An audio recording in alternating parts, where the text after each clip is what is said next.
حسن رم، موتی کی آب، گل کی مہک، ماہ نو کا خم، ان سب کے امتزاج سے پیدا ہوئی ہے تو، اور کتنے حسین افق سے ہویدا ہوئی ہے تو، لہجہ ملیح ہے کہ نمک خوار ہوں تیرا، اور صحت زبان میں ہے کہ بیمار ہوں تیرا۔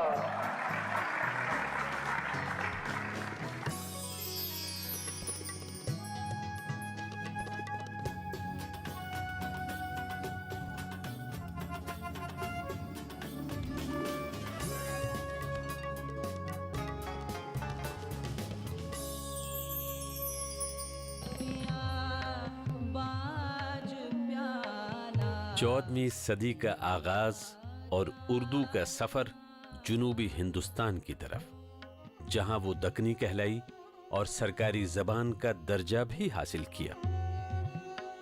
اردو ادب کی تاریخ تو شروع ہوتی ہے دکن سے، زبان کی تاریخ شروع ہوتی ہے شمالی ہندوستان سے، اتری بھارت سے۔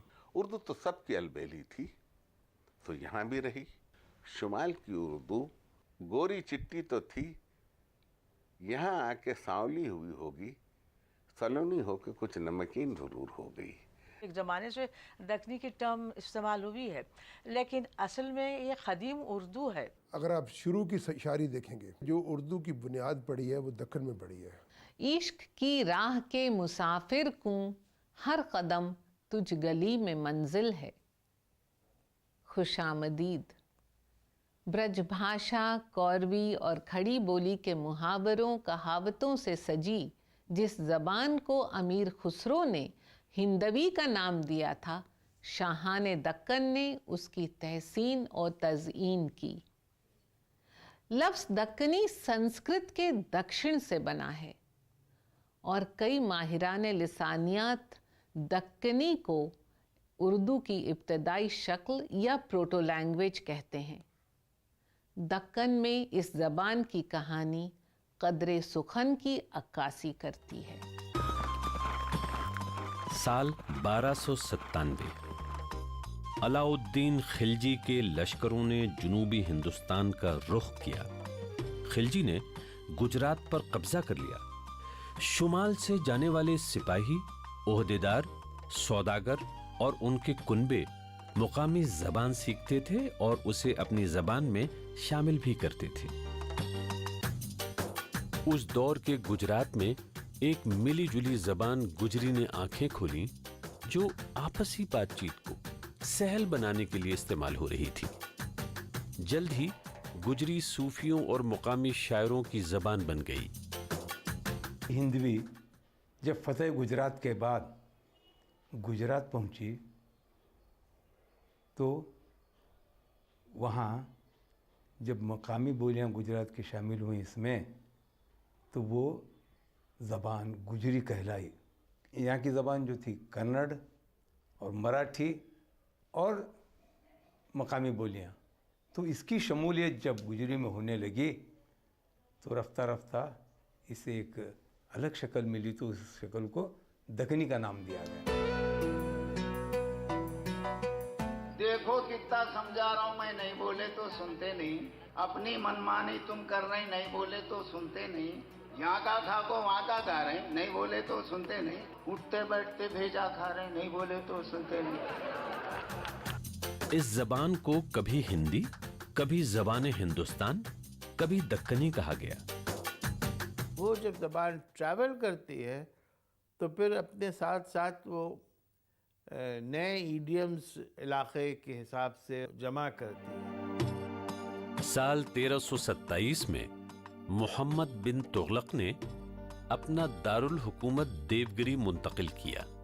یہ دکنی کے حق میں مفید ثابت ہوا۔ دیوگری کو دولت آباد کا نام ملا اور ہندوی بولنے والے لوگوں کو ایک نیا آشیانہ۔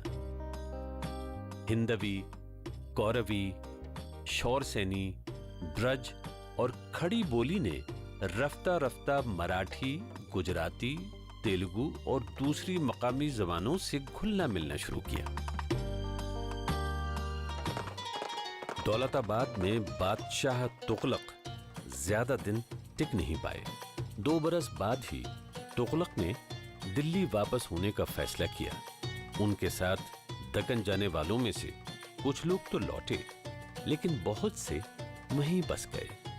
इस तरह शुमाली और जुनूबी हिंदुस्तान की तहजीबों और जबानों के एक दूसरे में जम होने का नया सिलसिला शुरू हुआ। जब मोहम्मद तुगलक ने अपना पायतख्त दिल्ली से दौलताबाद मुंतकिल करने की ठानी, तो वहाँ से लोग भी चल पड़े, दरबार भी, बाजार भी, रियाया भी, सब बोलने वाले ही न रहे। तो उर्दू वहाँ रह के क्या करती। वो आखिर में चल पड़ी। चलते चलते कहीं रायन बसेरा हुआ, कहीं रात को रुक गई। अलाव जलाए, अलाव की आग में उसका तमतमाता हुआ चेहरा दिखाई देता था। गोरी रंगत, गंगा की नहाई, जमुना की धुली। यहाँ आई और आने के बाद जब गोदावरी पार करके मुड़ के देखा तो एक ही किनारा था, दूसरा किनारा तो था ही नहीं। चिश्तिया सिलसिले के मशहूर सूफी ख्वाजा बंदा नवाज गेसू दराज 1398 में दिल्ली से दक्कन आए। उन्होंने गुलबर्गा को अपना मस्कन बनाया। आज भी सूबे कर्नाटक का ये शहर तसव्वुफ का गहवारा है। बंदा नवाज ने 195 किताबें लिखी। उनकी लिखी हुई मेराजुल आशिकीन को दक्कनी या उर्दू की पहली नसरी किताब माना जाता है, और उनकी नज़में उस जमाने में भी खासो आम में मकबूल थीं। देखो बाजितन की चक्की, पीर चातुर होके सक्की, सौकन इब्लिस खिच खिच थक्की, या बिस्मिल्लाह अल्लाहू, या बिस्मिल्लाह अल्लाहू। ख्वाजा बंदा नवाज गेसू दराज के चक्की नामा के ये बंद अपने मुरीदों से बराह रास्त मुकालमा करने के वसीले थे। दक्कन में तसव्वुफ की अमीक बातें आम फहम ज़बान में लोगों तक पहुंच रही थीं। गरज इस ज़बान की मकबूलियत में मुसलसल इजाफा हो रहा था, महलों में भी और खानकाहों में भी।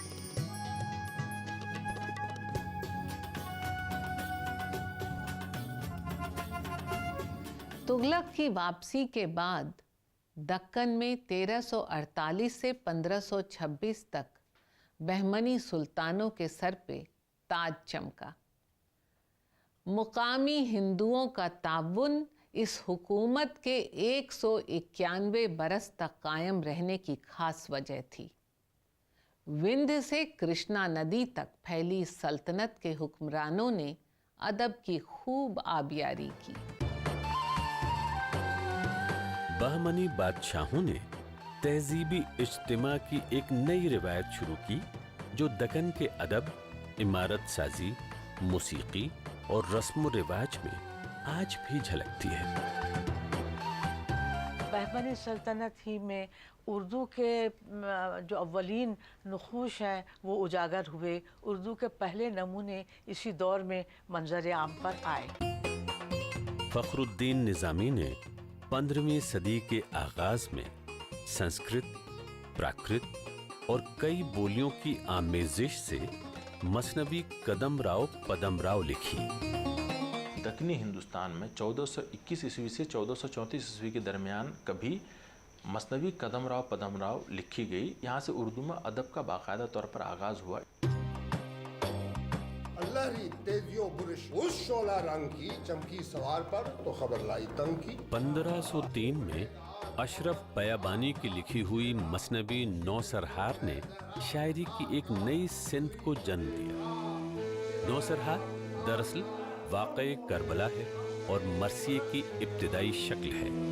मरसिया अरबी लफ्ज़ रसा से निकला है, जिसका मतलब मरने वाले का मातम करना है, और मरसिया भी इब्तिदा ही से दक्कनी अदब में मौजूद रहा है। जब हम उर्दू की शायरी, उर्दू शायरी की मुख्तलिफ असनाफ का मुताला करते हैं तो हम देखते हैं कि 2 सिन्फ गज़ल और मरसिया ایسی اصناف ہیں کہ جن کو ہم دنیا کی کسی بھی صنف کے سامنے میں رکھ سکتے ہیں۔ مرثیہ وہ صنف ہے جس کو دنیا کی کسی بھی زبان کی شاعری کے مقابل رکھا جا سکتا ہے۔ اس میں کلاسیکل، ایپک اور ٹریجڈی تینوں کی خوبیاں ہیں۔ زمانہ قدیم سے ہی بیشتر شعراء نے مرثیہ کہا ہے۔ ایک ہی واقعے پر مبنی ہونے کے باوجود الگ الگ مرثیے میں الگ الگ کردار نگاری اور ماجرا سازی ہے، اور ہر شاعر یا مرثیہ گو کا اپنا الگ رنگ، ڈھنگ اور آہنگ ہے۔ مشہور و معروف مرثیہ گو میر انیس نے کہا، گلدستہ معنی کو نئے ڈھنگ سے باندھوں، ایک پھول کا مضموں ہو تو 100 رنگ سے باندھوں۔ 15ویں صدی کے آخر تک بہمنی سلطنت بکھرنے لگی اور 5 حصوں میں تقسیم ہو گئی، یعنی احمد نگر میں نظام شاہی، برار میں امت شاہی، بیدر میں برد شاہی، بیجاپور میں عادل شاہی اور گولکنڈا میں قطب شاہی۔ جب بہمنی سلطنت ختم ہو گئی تو اس کے 5 صوبوں نے اپنی آزادی کا اعلان کیا، جس میں سے قطب شاہی سلطنت، عادل شاہی سلطنت یہ بڑی اہم ہے اور انہوں نے اردو ادب کی بڑی خدمت کی ہے۔ عادل شاہی اور قطب شاہی سلطنتوں کے تقریباً سبھی حکمراں ادب پرست تو تھے ہی، وہ شاعری، موسیقی اور دوسرے فنون کے سرپرست بھی تھے۔ اس معاملے میں بیجاپور کے ابراہیم عادل شاہ دویم اور گولکنڈا کے قلی قطب شاہ صفِ اول میں تھے۔ گولکنڈا یعنی قطب شاہیوں کے دارالحکومت اور بیجاپور عادل شاہیوں کے پائے تخت کی زبان پہ غور کریں تو لسانی اعتبار سے، لنگوسٹکس کے اعتبار سے ہم کو اس میں فرق نظر آتا ہے۔ بیجاپور کا جو علاقہ تھا گجرات سے وہ قریب تھا، پورے ادب میں اس کے سنسکرت کے تتسم اور تدبھو الفاظ کا اثر ہے، لیکن اس کے برخلاف قطب شاہی دور کے ادب میں اس کی زبان میں ہم دیکھتے ہیں کہ برج بھاشا اور فارسی کا اثر ہے۔ ابراہیم عادل شاہ دویم جگت گرو کے نام سے مشہور تھے۔ انہوں نے 59 گیتوں پر مشتمل کتاب نورس لکھی، ہر گیت کو ایک الگ راگ میں باندھا۔ وہ سادھوؤں کی طرح زعفرانی کپڑے پہنتے تھے۔ ان کی شاعری میں دیوی دیوتاؤں کی تعریف کے ساتھ ساتھ پیغمبر حضرت محمد صاحب اور خواجہ گیسو دراز سے عقیدت بھی نظر آتی ہے۔ پوری کتاب میں سنسکرت کے الفاظ کا جس طرح استعمال اس نے کیا ہے، شیو، پاروتی اور جتنے ہمارے مائتھولوجیکل کیریکٹرز ہیں بہت سے، ان سب سے جو اس کا رشتہ بنتا ہے، اردو کا دامن جتنا وسیع رہا ہے اس لحاظ سے کسی دوسری زبان کا نہیں رہا۔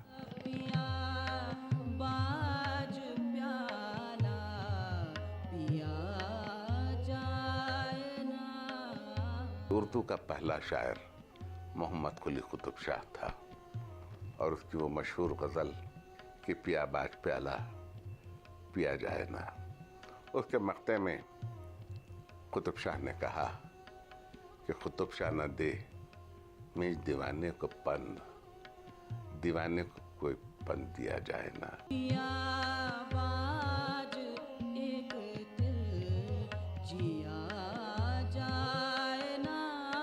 محمد قلی قطب شاہ معانی کے تخلص سے شاعری کرتے تھے۔ اپنی کلیات میں قطب شاہ نے نہ صرف عام فہم زبان میں لکھا بلکہ بے شمار مقامی موضوعات کو بھی اپنی شاعری میں نمایاں جگہ دی۔ ان کی آزاد خیالی نے ہندوستانی ادب کو وسیع کیا۔ محمد قلی قطب شاہ 1580 میں تخت نشین ہوا تھا اور وہ اردو کا پہلا صاحب دیوان شاعر ہے، اور اس نے اپنے دیوان میں اس زمانے کے کلچر، اس زمانے کا لباس، زیورات، وہ جو گنگا جمنی تہذیب تھی وہ، اور مشترکہ کلچر تھا اور مخلوط تمدن تھا، اس پہ اس نے روشنی ڈالی ہے۔ ملا وجہی قلی قطب شاہ کے دربار میں شاعر تھے۔ انہوں نے سبرس اور قطب مشتری لکھی۔ مثنوی قطب مشتری कुली कुतुब शाह और उनकी हिंदू रानी भागमती के इश्क की दास्तान है। कुतुब शाह ने भागमती से शादी की, उससे हैदर महल कहा और उसके नाम पर हैदराबाद शहर तामीर किया। शहर हैदराबाद अपनी तामीर के वक्त से ही अदब और सकाफत के लिए मशहूर रहा है।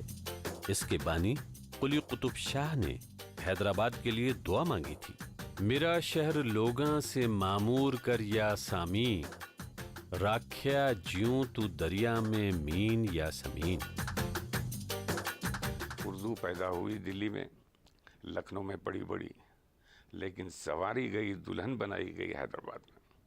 तो हैदराबाद उर्दू के लिए एक शान का मकाम है और उर्दू को जिंदा रखना हैदराबादियों का फ़र्ज़ है।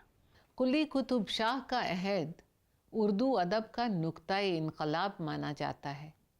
उन्होंने दक्कनी को फ़ारसी के असर से बिल्कुल आज़ाद कर दिया और हिंदुस्तान की बात की।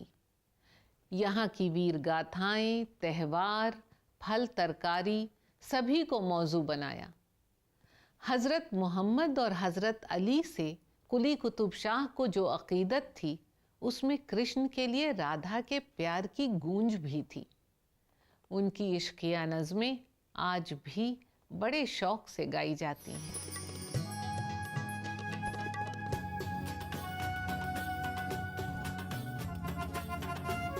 ये वो दौर था जब दक्कनी को सरकारी ज़बान का दर्जा हासिल हुआ। दक्कन का दरबार हो या बाजार, इसी ज़बान में गुफ्तगू हुआ करती थी।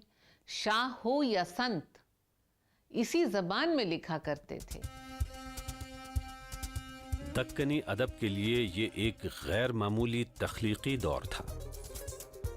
मुल्ला गव्वासी का नाम इस दौर के शायरों में नुमायां है। शायरी का शौक रखने वाले गव्वासी गोलकुंडा किले के मुहाफिज दस्ते में काम करते थे। उन्हें इस काम से नफरत थी। उन्होंने कुली कुतुब शाह की तारीफ में एक कसीदा लिखकर इस बात का जिक्र किया। सुल्तान खुश हुए। गव्वासी तरक्की करके दरबार तक पहुंचे और फिर बीजापुर में गोलकुंडा के सफीर बने। उनकी मसनवी सैफुल मुल्कुज जमाल आगे चलकर मसनवी लिखने वालों के लिए एक मिसाल बन गई। आजाद ख्याली और शायरी के इस माहौल में महलका बाई चंदा 18वीं सदी में दक्कनी की पहली शायरा हुई, जिनका दीवान आज भी अहले ज़ौक़ के लिए दिलचस्पी का सामान है। हर कली जान को मुट्ठी में लिए बैठी है, फूल बनने की तमन्ना में जिए बैठी है। जब हम ख़वातीन का जिक्र करते हैं उर्दू में, तो नाम तो हमको 19वीं सदी के आखिर से मिलते हैं, लेकिन उससे पहले भी ऐसा नहीं है कि शायरी नहीं कर रही थी या लिख नहीं रही थी। ख़ास तौर से मैं ज़िक्र करना चाहूँगी महलका बाई चंदा का, जो हैदराबाद के निज़ाम के दरबार में से वाबस्ता थी। ये पहली ख़ातून शायर हैं उर्दू की जिनका दीवान बाकी रह गया है और वो छपा है।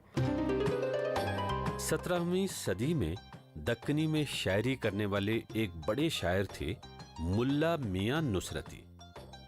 1657 में लिखी हुई उनकी गुलशन इश्क, मनोहर और मधुमालती की इश्किया दास्तान है। कह कौन है तू सो इजहार कर, परा है कि है देव या है बशर। नुसरती जो मलिकुश शौरा थे उस दौर के, दरबार के शायर थे, जिसे court poet of Adil Shahis कहा जाता है। नुसरती के बड़े कारनामे हैं बहुत। उनका एक शेर सुनिए कि नको कर तू लही बोलने का हवस, अगर छंद बोले तो एक बैत बस। इसी दौर के सैयद मोहम्मद खां इशरती को दक्कनी का आखिरी बड़ा शायर माना जाता है। लिखया दिल के लहूसों यो नामा तुझे, जो तुझबिन दिसया दिन क़यामत मुझे। मोहम्मद कुली कुतुब शाह के बाद कुतुब शाही अहद में वजही, गवाजी, नुसरती, इब्न नशाती और एक पूरा सिलसिला वली तक पहुंचता है।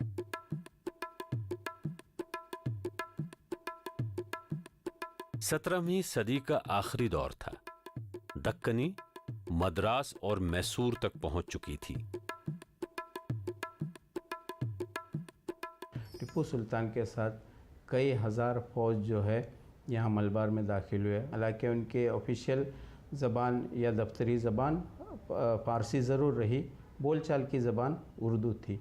इस वजह से केरला में, मलबार में और दूसरी कई जगह पर जो है मलयालियों के साथ उनका मिलन हुआ और उर्दू ज़बान मलयालियों में भी बढ़ने लगी। उर्दू की इब्तदाई दौर में कंट्रीब्यूशन मैसूर, बेंगलुरु, बीजापुर, गुलबर्गा का भी रहा है। और उसी तरह आज जिसे चेन्नई कहते हैं, मद्रास, वहाँ भी उर्दू के इस्तेमाल सामने आए हैं। क्योंकि हुकूमतें भी, हुकूमतों की ज़बान उर्दू या फ़ारसी थी, तो उर्दू के बेशुमार अल्फाज तमिल ज़बान में आ गए हैं, लेन देन हुआ ज़बानों का। इसी तरह तमिल ज़बान के अल्फाज भी उर्दू में आए हैं, लेकिन यहाँ की दक्षिणी उर्दू में आए हैं, शुमाली टक्साली उर्दू में नहीं। इस दौर में औरंगाबाद और गुजरात में भी बड़े शायर हुए। शमसुद्दीन वलीउल्लाह वली दक्कनी इसी दौर की नुमाइंदगी करते हैं।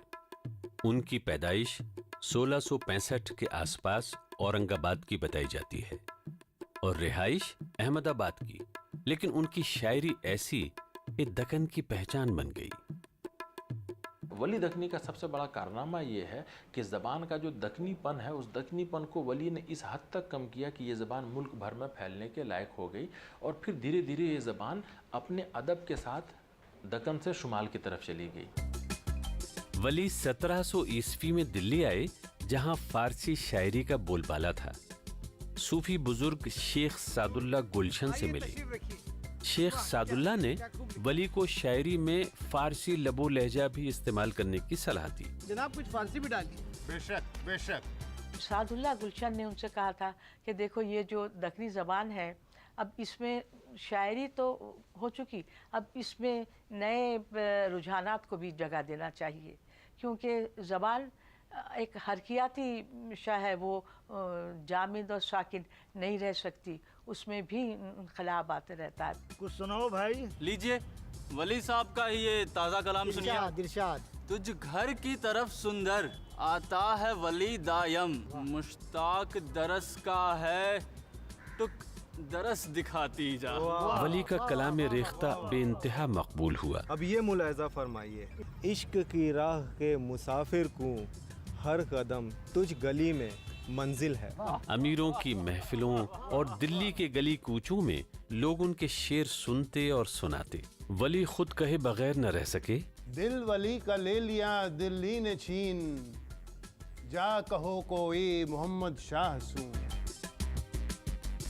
मौलाना मोहम्मद हुसैन आज़ाद ने कहा है कि उर्दू शायरी में वली को वही मुकाम हासिल है जो अंग्रेज़ी में चौसर को, फ़ारसी में रुदकी को और अरबी में मुहल्हल को।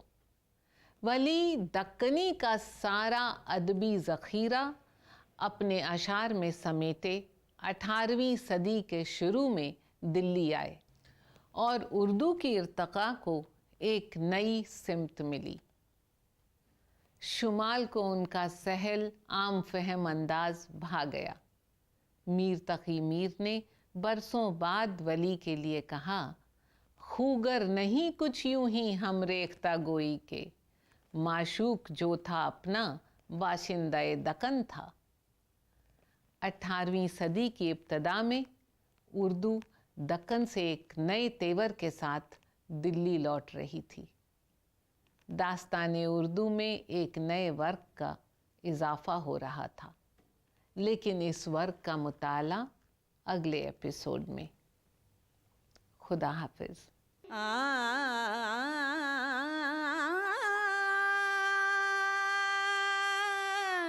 उर्दू है जिसका नाम हमें जानते हैं दाग, सारे जहां में धूम